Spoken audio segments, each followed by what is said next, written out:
Today we're going to be speaking about did God use evolution to create the world? Is evolution kosher? 7 days of creation or 7 billion years? What was it? Now if you take a look at your source sheets in side number 1, this was written by the Tiferet Yisrael. These are super commentary on the Mishnah. And this was written in 1845. And keep in mind, this is the end of Seder Nezikin in the Mishnah on side number 1. This was written in 1845. And keep in mind that Darwin did not come out with his theory of evolution until 1859.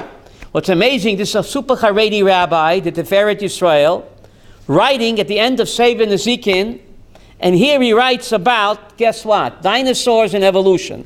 Now what's amazing, if you check your Mishnayos, somehow this page mysteriously has what? Disappeared.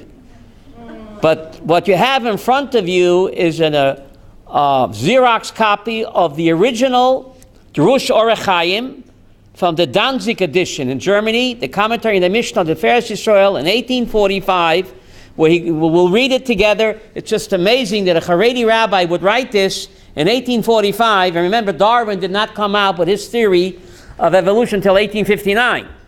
But it's amazing is somebody, some zealot, tore this page out of every Mishnayos that you have. You will not find this page. This page mysteriously vanished. Because some people say, don't confuse me with the facts, my mind is made up. So let's read this together. Drush Orech Chaim by the Tiferet Yisrael, a super commentary on the Mishnah. Nobody studies Mishnayos without the Tiferet Yisrael. And at the end of Seder Nezikin, he writes this. He says as follows: V'kach kosuv yimotzei ba'mukei horim ayote gevorim ba'oretz chayot ashehem niskashu v'hoyel even. He says they're finding in the mountains and the valleys bones that have turned into Evan. We would say that in English, fossilized. Right? What? I'm reading, I'll start with the second paragraph, which says Kvar. See, it says the Kvar, there's a check there. Side number 1, second paragraph. The Kvar Yodanu. You see that? Yeah. We've already known Ma'atzmot Chaya Anaki Achat. The bones of this gigantic creature, Shemotzo be'emek oretz, sova be'ir. What's the next word? Baltimore, America. I want to be in America. He writes Baltimore, America. You see that, Yehuda? Yes. Baltimore's in America, right? Now remember, this is written in 1859 in Danzig, Germany. 1845, slicha. Asha orcha yud zayin regel. These bones that were found in Baltimore, America, they're 17 feet long. The Gova Meksos Ragleo Arishechem Atzos Kisuta Yud Aleph Regel. And how tall is it? 11 feet. Umekaf Ragleho Achronim Ad Gova Yesh Tes Regel. The Gamba Europa. You see that? The Gamba Europa. Ba'oretz Givragad Nimtza Ba'mukei Eretz Atzmot Zota Chaya. Pozrim achas heina achas, the bones scattered all over. The korah b'shem l'chol min chaya kazot. What's in that word? Mammoth. The woolly mammoth. Isn't that incredible? Now, the next paragraph. V'chein motzu. You see it says Yehuda, v'chein, there's a check there. Min bria avanit, they found this creature fossilized. Shekoro akvakadan. Akvakadan. Shegavoa tezvov regel. How tall is it? 15 feet. V'orchot tzadik regel. And how long is it? 90 feet. Avram is talking about T-X Rex. I think he's talking about Jurassic Park. This Haredi rabbi in 1845 writing in the end of Mishnah Nezikin about a creature, the bones that they found, it's 15 feet tall and 90 feet long. Do you think Steven Spielberg learned this when he made the movie Jurassic Park? Huh? But he was in America when he wrote it? No, he was in Danzig, Germany. But how in 1845 did he know about this? There was no internet, Moshe. No internet in 1845 in Danzig, Germany, right? So he's writing over here, and then he speaks about and then he speaks about these creatures eats only vegetarian, and then he says this maglam umvorious, that it's carnivorous, vachelas basar. So what's the point? What's the point that he's saying all of this? The next paragraph. Umekol omer nira borur. Shekol ma shemasra lonu hamakibolim ze kama meyat shanim. The Kimbolim have told us the last few hundred years, speaking about the Ramban and Beino Bechai, who both speak that God used what? Evolution to create the world. Shekvar hoya olam pamachat. On this planet there was previous worlds. Vishuv nechrav. V'chozem, and then God destroyed it and he built again. Ze arba pamim. This is the fourth time around that this world is what? Being what? Populated, created. V'shachol pam ha'olam mitgale b'shleimut yitera yotem atchila. And each time the world is what? Mazet gale develops. Develops more fully than the previous time. He's speaking about what? Evolution. Now look at the last paragraph. Itminu achai. Achai. Believe me, my brother. Shesod hanifla hazeh. This marvelous secret that I'm telling you about. What's the marvelous secret? Evolution. Nichtav ber heitev beparsha harishona is written very clearly in the first parsha on the Torah. And we're going to discuss that. So here you have the great Pharisee Israel writing about what? Evolution. Writing about what? Dinosaurs. Are dinosaurs kosher? Now, if you look at the top of the page on side number 1, it says, Vayivro lakim et hataninim hagdolim. God created the giant reptiles. You see that on side number 1 in my handwriting, on top of the page, side number 1. Vayivro lakim et hataninim hagdolim. God created gigantic reptiles. The Ramban asks why it says Vayivro. When it comes to the Chayat Asodeh, it says Vayas Elakim Chayat Haaretz. Now we know when it says the word Vayas, it's Yesh Meyesh. God creates something from what's already there. When it says the word Vayivra, can you wait please until finish? When it says the word Vayivra, it means Yesh Meyayin. So the Ramban wonders, when it's speaking about God created all the creatures on the planet, it says the word Vayas. Vayas Elakim Chayat Haaretz. God made the creatures of the earth. When it comes to the giant reptiles, it doesn't say Vayas, it says the word what? Vayivra. In Vayivra is only used Yesh Me'ayin. Where else the word Vayivra used, Yehuda? Creating human being. Vayivra Elakim et Adam. So the Ramban wants to know what the giant reptiles have to do with the human being. All the time it says Vayas, God created. Vayas means he made. He shaped the material that he already created, he shaped into creatures. When it comes to the human being, it doesn't say Vayas, it says Vayivra, which means Yesh Me'ayin. How do you say that in Latin? Ex nihilo, I think it's called. Ex, right? And that same word is written by the Taninim Hagdolim.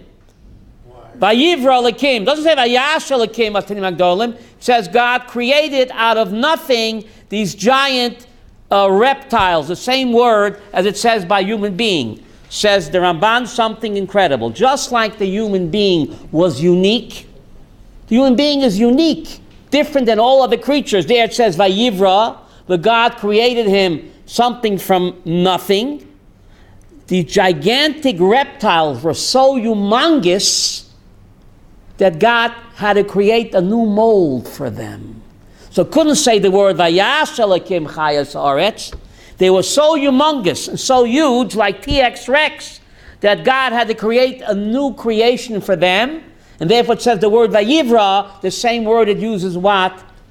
By human being. So the Ramban is writing about what?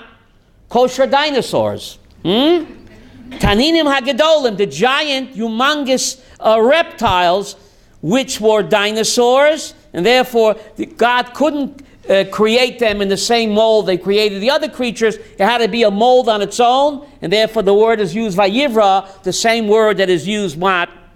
By a human being. Yesh me'ayin. Ex nihilo. Ex nihilo, I think it's called. What? Elisheva had a question first. Go ahead.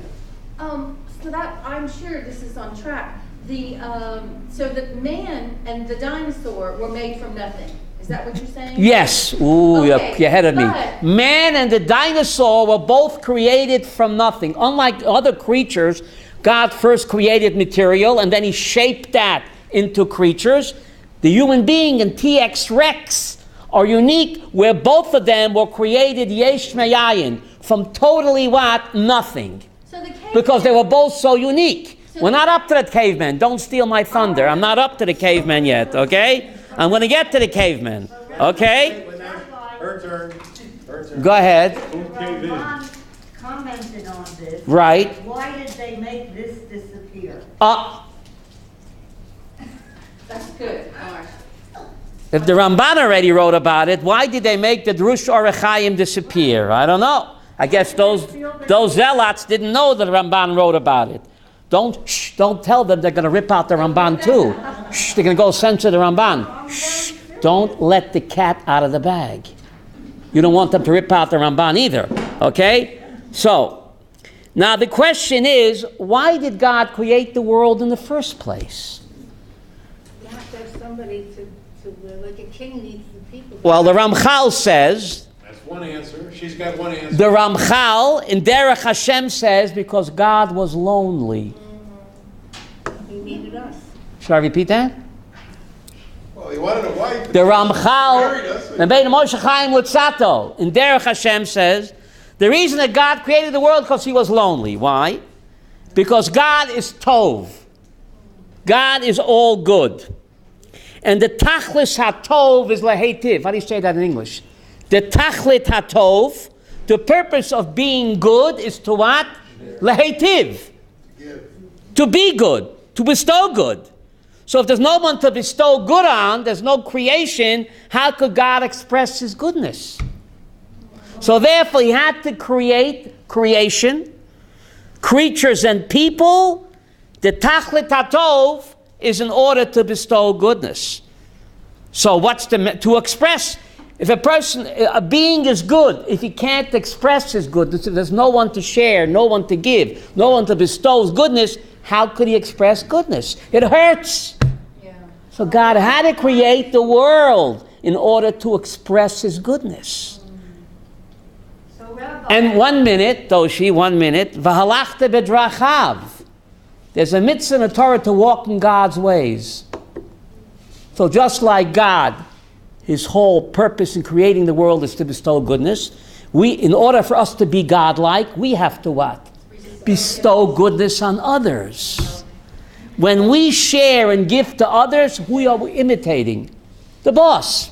so why did And that's the purpose of creation, v'halachta b'drachav, to walk in his ways. Therefore, getting married is the first mitzvah in the Torah. Because when you get married, you're constantly giving to the other. That's the act of what? Of being godlike. You're sharing, you're giving, you're creating. And therefore, getting married and raising a family is the first mitzvah in the Torah. That's when you're godlike. The more a person gives, the more he's what? Godlike. But Rabbi, Yes. why did you create a dinosaur before a human being? Oh, If Well, we it's needed all standard oil. We dined with a dinosaur. No, We had to have some oil for the car. It's perfect. because Masha, evolution. In order to create man, first God had to create what? Dinosaurs. And that evolved. We're going to see that. We're going to see that on side number 2. We're going to see that on side number 2, which is just pretty amazing. If you turn over to side number 2, but I have a question first. Were there cavemen in Gan Eden? That's my question. There's certainly cavemen in Gaza, but were they cavemen in Gan Eden? So that's the question, right? There's still cavemen in Gaza, aren't they? Was the caveman before Adam or after? Okay, so stay tuned. We'll see about it. Go The ahead. reason he had to create dinosaurs Right. They became the source of our oil. Standard Oil. couldn't- Standard Oil, right? Unless they had dinosaurs. But they were the building blocks. Creation evolved. We're going to talk about that. Now, if you take a look at side number 2. Yes, go ahead. Welcome back. Welcome back, welcome back, welcome back. Thank you. Welcome back. What? Missed you all very much. Yeah.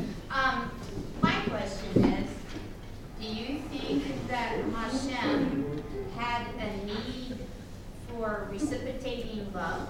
That he needed someone to love him as much as we need him to love us? God, again, good. How does a person that's good express goodness? If there's no one around to bestow goodness, how could a person be good? So since God is good, the word God is good, it's the same word. So in order to express his goodness, he had to create creation. So the definition of being good and godlike is to what? Bestow goodness, to give. To give, not to be a taker, but to what? To be a giver. So when you get, for successful marriage, each person has to what? Give to the other. Each person has to give to the other, right? So anyway, look at the top verse, side number 2. Vayikra Shemam Adam. God called their name Adam. You see the top verse, Genesis 5? Vayikra Shemam Adam. Now the Talmud wonders, should have said Vayikra Shemo Adam. He called his name Adam. Doesn't say that, Moshe. What does it say? Their name. He called their name Adam. He wasn't called Adam until what? He married Chava, Vayikra, and he called Eshemam. You, that's plural. He called their name Adam. Why? Look at the Torah Tamima, the footnote. It's incredible. Vayikra Shemam Adam. You see that? Omer Rabbi Elazar. Kol Adam she'ein lo isha. Eina Adam. Wow. Every man that ain't got a woman is not a complete human being. Shenemar, Zochar Nekeva Baram, Vayikra Shemam Adam. Yevamos, page 63. In order for a man to be complete, he has to have what? A better half.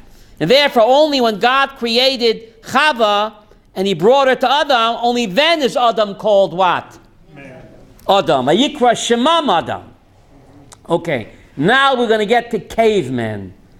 Now we're going to get to cavemen. Take a look at verse Gimel in the text. V'chi Adam shloshim ashana. I'm reading the text, Pasuk Gimel. Adam lived 130 years. Vayoled b'dmusa kitzalmoi. After 130 years, he what? He gave birth to a child in his image and in his likeness. And he called his name Shes. In English, you say Seth. This is Seth. the verse where he went back to his wife after her. Right. So what does that mean? So the Talmud in the Eruvin explains that after Adam and Chava ate from forbidden fruit, they had a lover's quarrel. And Adam, I think she threw him out. She threw him out and he began, I'm the wanderer, I'm the wanderer. He began wandering, and 1 minute, okay. 1 minute. So you take a strange Gemara here. Look at the footnote, Torah Tamima, the footnote. Vayoled bidmusa kitzalmo. He gave birth according to his image and his form. I'm reading the footnote, Torah Tamima. Omer Rabbi Yirmiyah bar Elazar. Kol otam hashanim shoya adam rishon binidoy. After they ate the forbidden fruit, Chava she kicked him out, and Adam was binidoy. What does binidoy mean? Moshe excommunicated. Yiddish? So he left, or she threw him out, and he began wandering, and he began hitting what? The bar scenes. Or the discos. Hoylid Ruchin Shadin Velilin. You see this, Moshe? He gave birth to Ruchin Shadin Velilin. What does that mean? Shenem Chi Adam Shloshim Shana. Only after 130 years, when what? Chava took him back. Vayeleh b'musa kitzalmi. Then he gave birth to a child according to his image and likeness. Michlal dada idna. For the 130 years, he did give birth to creatures, but they were not what? Not. They were not Tselem Elokim. Now this is pretty wild. This is pretty wild. But before we get there, at the Sheva Brachas, you make the bracha, Baruch Ato Hashem Yotzer Adam. Why do you make that bracha to Sheva Brachas? Because only now is he an Adam. Before that, he was not complete Adam. Only now that he has his better half, Baruch Ato Hashem, you make it the Sheva Brachas Yotzer Adam. Now he's an Adam. But anyway, getting back to the strange Gemara, what was Adam doing for 130 years? Where was he hanging out? In some cave disco, David. Where was he hanging out? Look at this incredible Rambam. This also got the Rambam in hot water. This is one of the reasons the Moreh Nevuchim was also banned. See footnote Chet? It's highlighted in yellow. You see that? HaRambam, the Moreh Nevuchim, Perik Zayin, Merishon, Bia Inya Godazu. Now the Rambam did not believe in what? In demons. So when the Talmud says Shadin, what does it mean? Cavemen. Neanderthal, a Cro-Magnon. The Rambam did not believe in Shadim. So what does he do with this Gemara? Who was Adam taking up with 130 years when Chava threw him out? So look what he says over here. There's a Rambam Moreh Nevuchim. Takavana shaholet ruchen Shadim velilin hainu rak gufim hadoimim la'anoshim. Physically they resembled human beings, ava below das hashlama. But they didn't have the Tselem Elokim, ukemo, what's the next word, Yehuda? Hakofim. Monkeys. 2001, A Space Odyssey. Oh, they were... Ukemo hakofim. So here the Rambam writes that during Adam and Chava's time and before, there existed human-like creatures, call them Cro-Magnon or cavemen, but they did not have the Tselem Elohim. What made Adam and Chava unique is they both had the image of God. Unlike these other creatures who looked human, ukamo hakofim. He said, gufim, bodies similar to people, but without the godly soul, ukamo hakofim, and like apes. Wow. So isn't that incredible? So here, the Rambam is speaking about that before Adam and Chava existed, there were these ape-like creatures roaming the planet. A bigger proof, Cain. Remember Cain says? Cain, when he killed Hevel, he got kicked out. He became a wanderer. So he said to God, I'm afraid anybody who finds me will kill me. If they're the only people around, who's going to find him and kill him? He said, anyone who finds me will kill me. What's even stranger, Rashi makes the comment, when Chava ate the forbidden fruit, why did she give it to Adam? So Rashi makes a strange comment. God said, you eat the fruit, you're going to die. So she couldn't stand the fact that she's going to die. He will live and marry somebody else. Now they're the only people around. Why is Chava afraid of the competition? That she has to poison her husband. She couldn't stand the fact, Rashi said, that she'll die. She ate the forbidden fruit. He will live and marry somebody else. If they're the only people around, who's the competition? Adam says he needs a mate. If why didn't he get a mate Who's the before? competition? Why didn't Adam get a mate before then if there was people Well, around? were these right? cave people considered... These were creatures. Curse of girls. They had human Cro-Magnon, or called them Neanderthal. But that's what the Rambam is writing about over here, that during Adam and Chava's time, there were other human-like creatures roaming the globe, but what made Adam and Chava unique, they were the first creatures to receive the Tselem Elohim. So what we're seeing over here is that God used evolution to create the world. In fact, the Ramban in Genesis 2, verse 7, Nachmanides Yehuda, in Genesis 2, verse 7, observes that mankind developed through 3 distinct stages. He says the material of Adam's body first was what? Dust of the earth. In the first stage of growth, there was a force that produced growth like in a plant. And then with divine input, man was able to move, first as a fish, and then as a land animal. You hear the Ramban is writing this, David? Genesis 2, verse 7. The human being evolved from a fish, and then a land animal. You hear this? And then the animal that was to become man had both the physical structure and the power of perception of human being. Only after this was created was the Spirit of God, the Neshama, breathed into him. So the Ramban in Genesis 2, verse 7, is writing about the guided evolution of what? Of life. From inert matter into what? Mankind. So that's the Ramban. The Sforno, one of the great Rishonim, Evadia Sforno, says the creation of Adam was at the end of a very long process that started with an animal, which gradually evolved until this creature was given the image of God.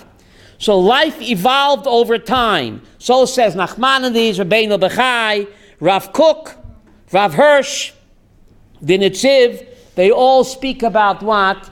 That God used evolution to create what?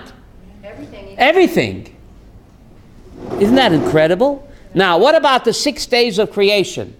Or 6 billion years?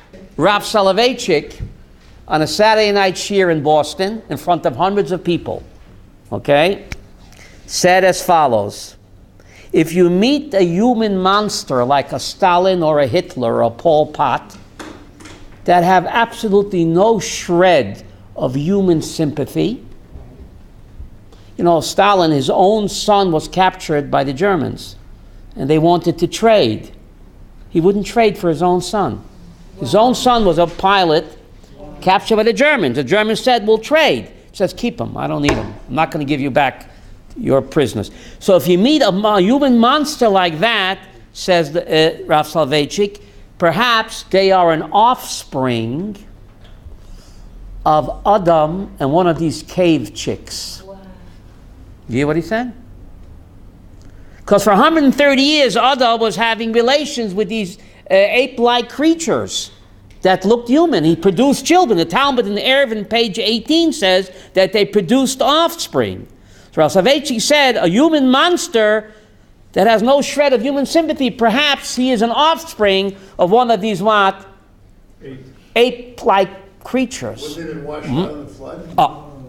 The Ramban says that the flood did not affect anybody in Eretz Yisrael. The flood, this week's Parsha, Parsha's Noach, Nachmanides quotes a Midrash, that anyone or anything living in Pisgat Zev, in Rechavia, the flood did not affect Eretz Yisrael.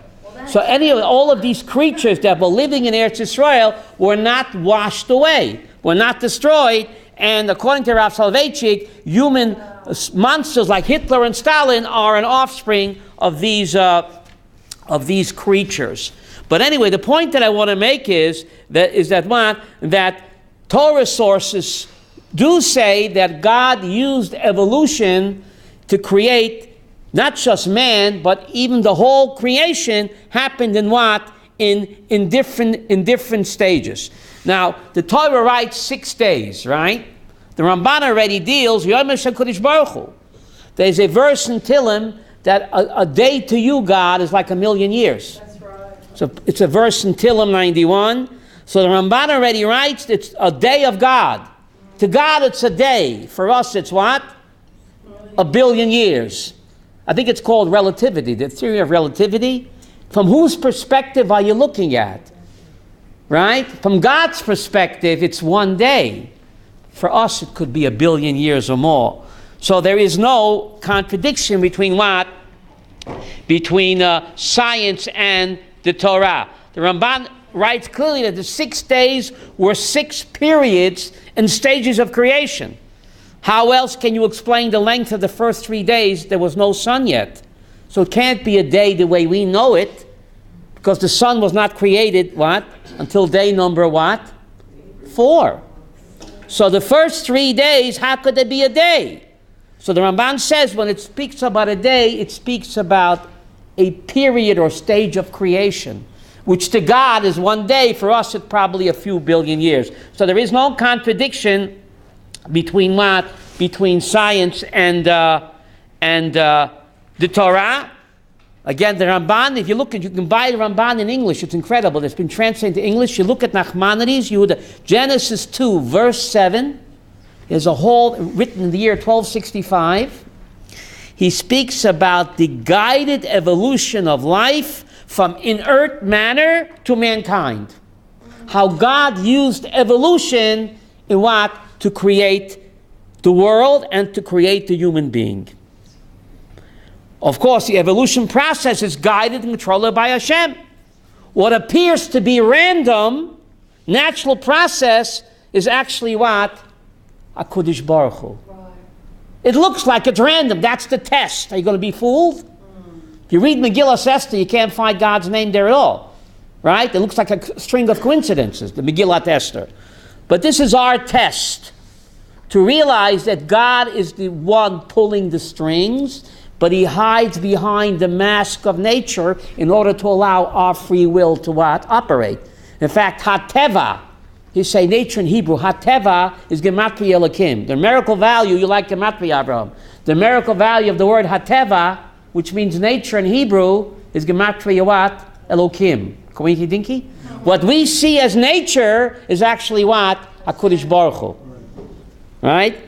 But God hides behind the mask of Teva in order to allow our free will to what? To operate, because God doesn't want any puppets, he wants partners. So in order for free will to operate, he hides behind the mask of nature. Now it's just incredible. The Ramban, writing in the year 1265, Bereshit bara Elokim et hashamayim. First God created Shamayim. The Ramban quotes a medrash. Shamayim is an acronym. NYPD, CIA. Shamayim is an acronym. Eshumayim. What does Eshumayim mean? Fire and water. What does that mean? Nebular. The cosmic soup. What the scientists are saying now, the Ramban in the year 1265 said first God created Shamayim. In English it's called the nebula, a fiery liquid gas. And from that nebula, God evolved what? The universe. It's called the nebula, or the fiery liquid gas. But that's the word shamayim, shumayim. Fire and water, which is a fiery liquid gas. So everything is already what? Everything was already what? In the Torah. So you see, you had in Gan Eden, you had these cave people. Otherwise, who is Adam having relationship with when he had the quarrel with Chava? So they had these creatures existing before. What made Adam and Chava unique is they were the first creatures to receive what? The Tzelem Elokim.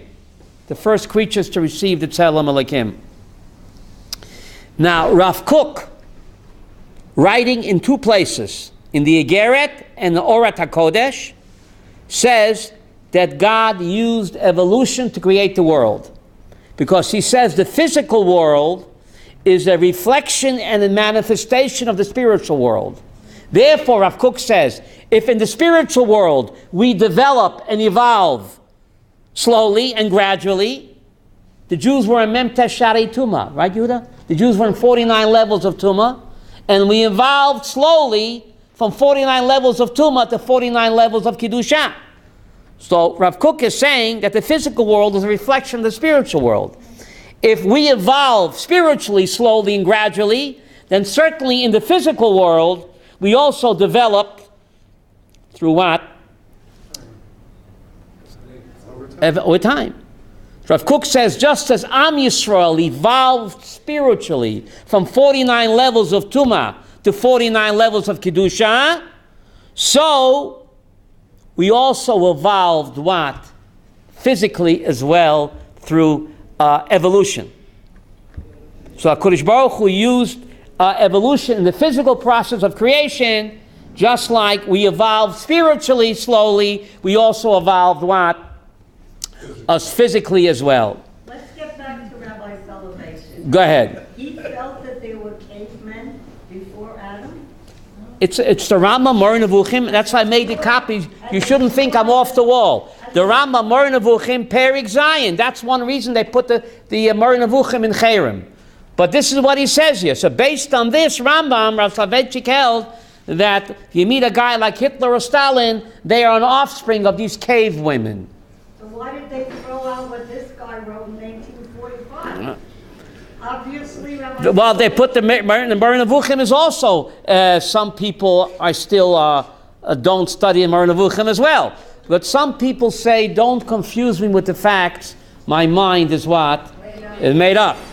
Okay? But anyway, there are remarkable similarities between the account of creation in Genesis and evolution. You read Genesis 1, you see how it fits with evolution. First, the Torah says light was created. Then the firmament, followed by ocean, land, and vegetation. That's what Genesis 1 says.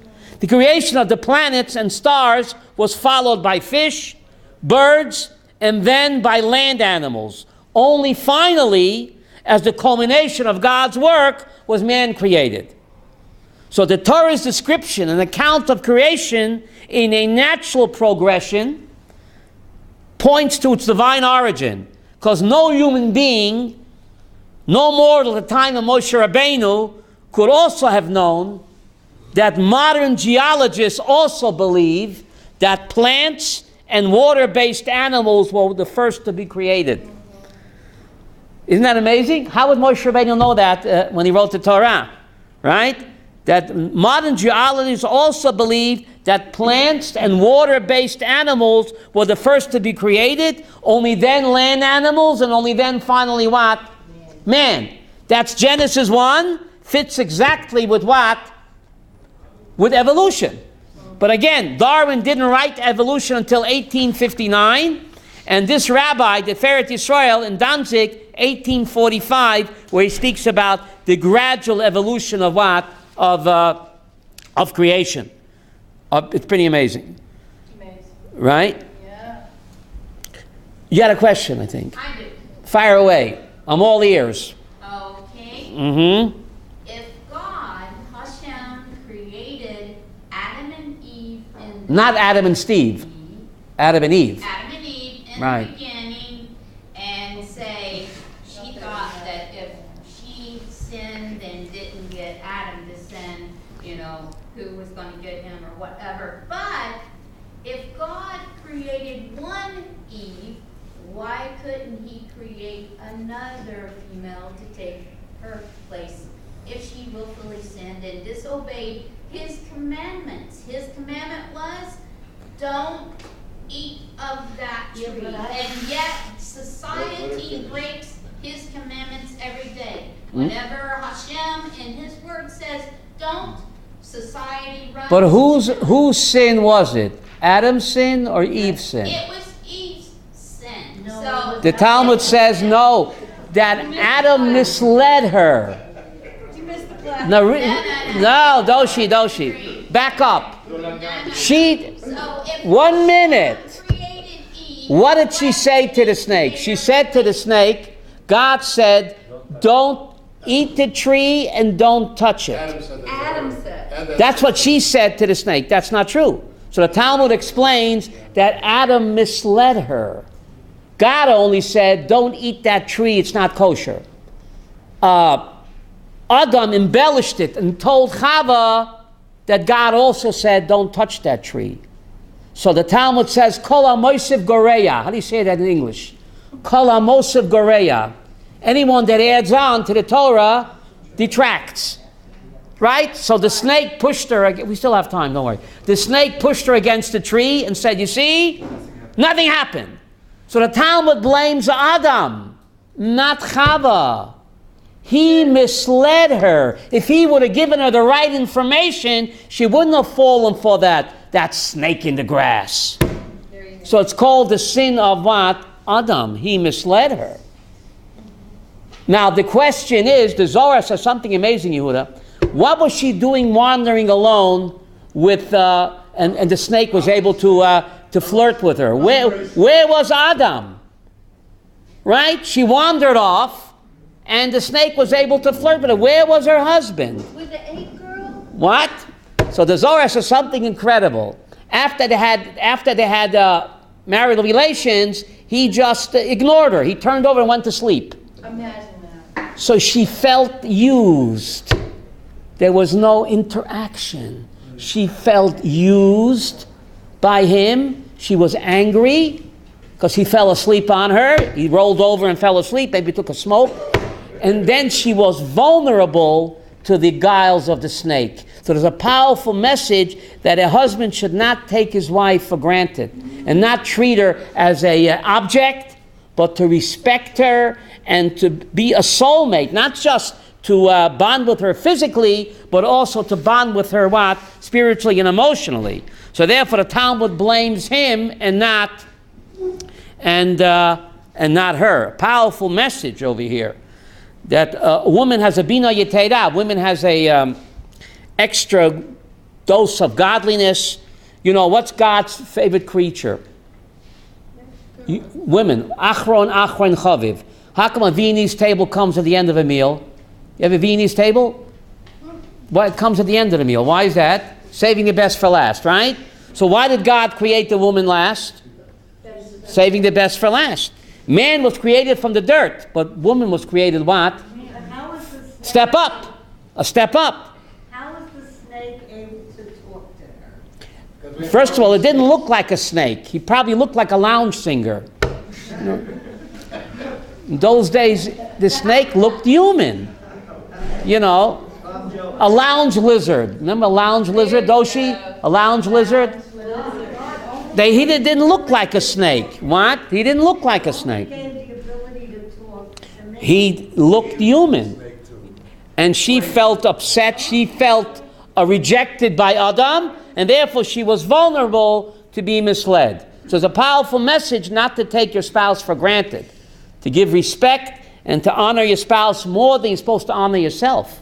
The Talmud says you have to honor and respect your wife more than your own honor and respect. Yes? What is the source of that? Of what? The husband, that she got angry at Adam for not... The Zohar Kodesh says that. The Zohar says that. Therefore she was, what was she doing walking around alone? Where was he, right? So she felt... Doesn't say that. we have a written and we have an oral Torah. Doshi. Tradition, tradition. But Tradition, right? the written does not say that. Well, the written doesn't say a lot of things. The written says, Sukkah's just passed. It says take a pre-Eitz Hadar and shake it. What's a pre-Eitz Hadar? Maybe it's an avocado. Did you shake an avocado this Sukkahs? What? The Sukkahs, what did you take? A citron, right? Of course. Why? It doesn't say citron in the written Torah. Doshi, I'm surprised at you. It says pre-Eitz Hadar, the fruit of a beautiful tree. I think an avocado is a beautiful fruit. So I would take an avocado. Or an orange. How do you know it's a citron? Elisheva. Tradition. Without the oral Torah, we're lost in space. Right? Without the oral Torah, we don't know anything. The written Torah is written as a shorthand code. That without the oral Torah, you just cannot crack the code. So, in fact, of the two Torahs, which is more beloved by Hashem? Yishalmi and Peah says, what's more beloved? Doshi? The oral Torah. Written. The oral Torah, don't argue with the Yishalmi Peah chapter 4. Why? The Talmud doesn't say why. Otherwise, Doshi, I'll be unemployed. You don't want me to be unemployed. The Talmud Yishalmi Peah says that of the two Torahs, the oral is more beloved by Hashem. The question is why? Because the written Torah is written on animal skin. The oral Torah, I've got you under my skin. The oral Torah is written on my skin. It's written on my skin, on my soul. That's more precious than an animal skin, don't you think, Elisheva? Therefore, the oral Torah is more precious than the written. It's written on my soul, not on animal skin. Okay? Any other questions, comments? Yeah. Yeah, fire away. Whenever Adam and Chava was in Gan Eden, right? Yes. Well, whenever they absolutely sinned and Hashem was willing to forgive them, he had to do the animal and kill it to take skins to cover them. So the written on the animal skin sounds more like... No, it says God made kusnas or for them. God made leather jackets. He had to kill Why did God, doesn't say God kill the animals, he made kusnas or. The written text says he made leather jackets. Remember the fans? Leather jackets? Yeah. Now the question is, why did God have to make leather jackets for them? And it says, Vayal Bishem, and God clothed them. They were wearing the latest fashion. They were wearing fig leaves. That's the latest fashion. Why did God have to make leather jackets? And it says, Vayal Bishem, and God clothed them. They were not infants. Adam and Chava were created as adults. So why did God have to clothe them? Vayal Bishem, and he clothed them. No, there's no aid. Like a child. Clothe them, thank you. Vayal Bishem. Why did he have to clothe them for? They were not infants, and they were already wearing the latest fashion, what's it called? Fig leaves. So the Zohar says something amazing. When you clothe somebody, you have to embrace them. God showed, even after they sinned and they disobeyed, he still gives them a hug. I can't stop loving you. When your child disobeys you and rebels, you still love him and you still hug him. So even after Adam and Chava disobeyed God, he lovingly clothed them, says the Zohar, because when you clothe someone, you have to what? Hug them. God hugged them. God's love is unconditional. A parent's love is unconditional. Yes? Yes. In Tehillim, it talks about how that Hashem is clothed with light. Okay. So Okay. whenever sin entered in, Right. they lost light and darkness entered in. Therefore, like the clothing of the righteousness, the right standing, like with Hashem, was gone. So they had to have the animals to be killed to take the skins to put on them. Whatever it is. Everybody sins. But you have to do tshuva. But we have to, despite our sin, God loves us. Doshi, remember that song? My endless love. God's love for us is endless. That's the message of why God clothed them, even after the sin, that his love for us is endless. That's right. Thank you very much.